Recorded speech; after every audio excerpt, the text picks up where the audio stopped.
प्यारे भाई और बहनों, जय यीशु। बाइबल में लिखी गई बातें और उसमें प्रयोग किया गया संख्या हम मनुष्य के समझ से परे है। इसमें ईश्वर की कोई कार्य या तो कोई योजना है या हमें लगता है, इसीलिए किसी किसी संख्या को बार बार प्रयोग में लाया गया है। जैसे कि 40, बाइबल में 40 की संख्या बहुत बार प्रयोग किया गया है। जैसे 40 दिन, 40 महीना, 40 वर्ष का वर्णन पुराना और नया व्याख्यान दोनों में है।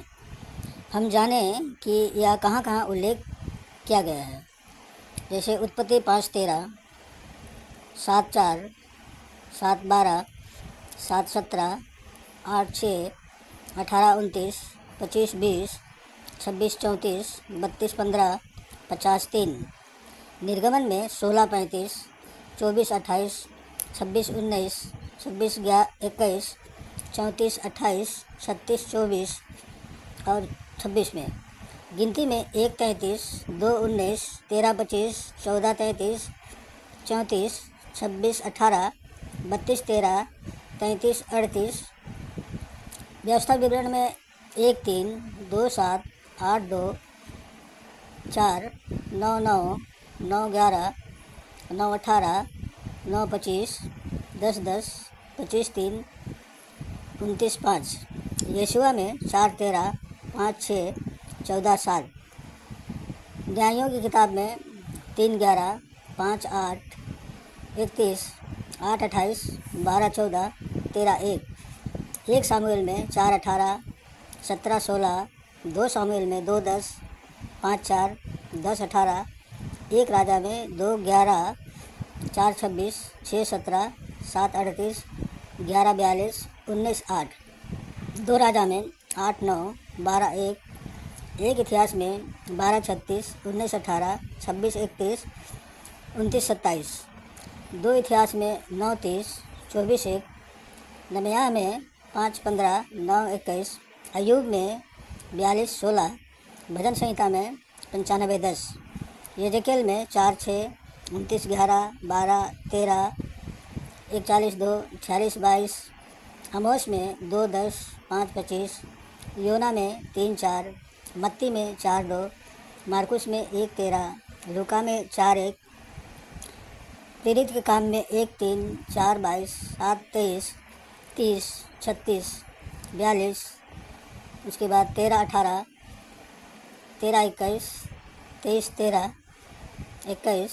1 इब्रानी में 3:9, 3:17। तो आइए 40 दिन और 40 रातों के संदर्भ में कुछ मुख्य बातों को जानने की कोशिश करें।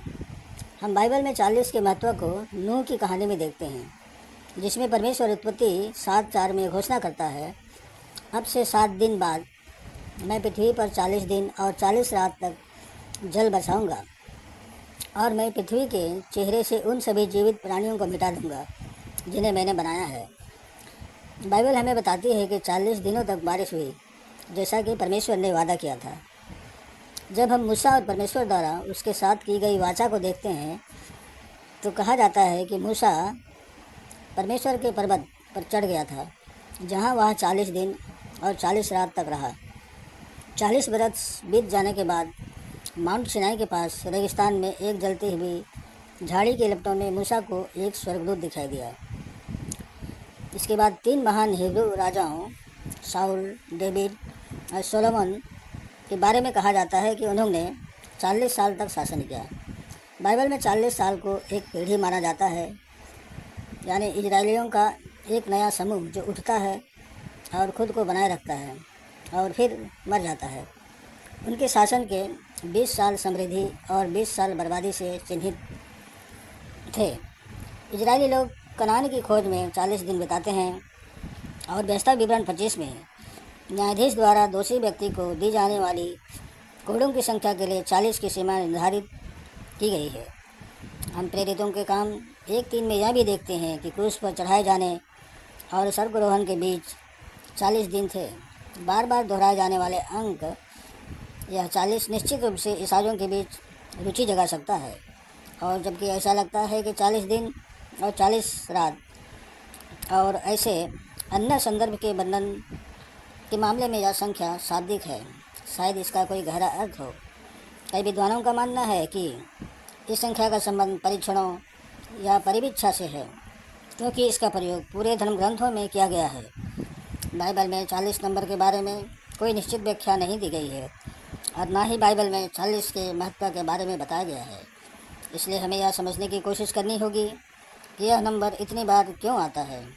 जिस तरह यीशु ने 40 दिनों तक उपवास और प्रार्थना किया, उसी तरह हम ईसाई लेंट के 40 दिनों में प्रभु यीशु को याद करने के लिए भाग लेते हैं। यह 40 की संख्या अद्भुत है और परमेश्वर की इसमें कुछ योजना है।